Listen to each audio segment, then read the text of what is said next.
Je suis consultant en médias sociaux. J'ai l'impression d'être un peu un intrus, mais j'ai pris mon courage à deux mains pour faire une petite contribution sur les médias. À part les différentes interventions, j'ai l'impression qu'on parle que des médias classiques. Monsieur Cher, tout à l'heure, on a parlé un petit peu très brièvement.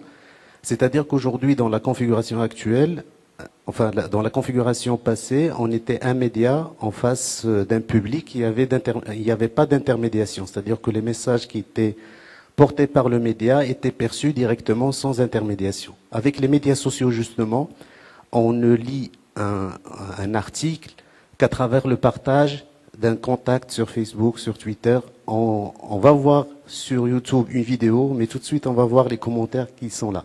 C'est-à-dire qu'on n'est plus...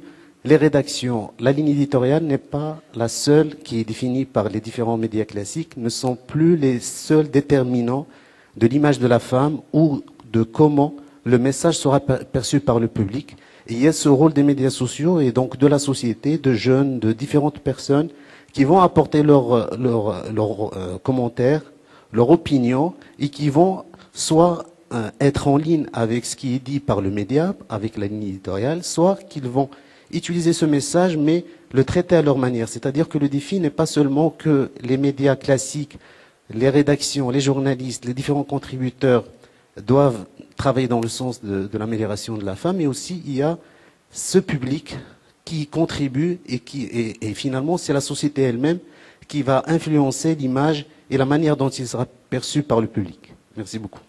Merci à vous.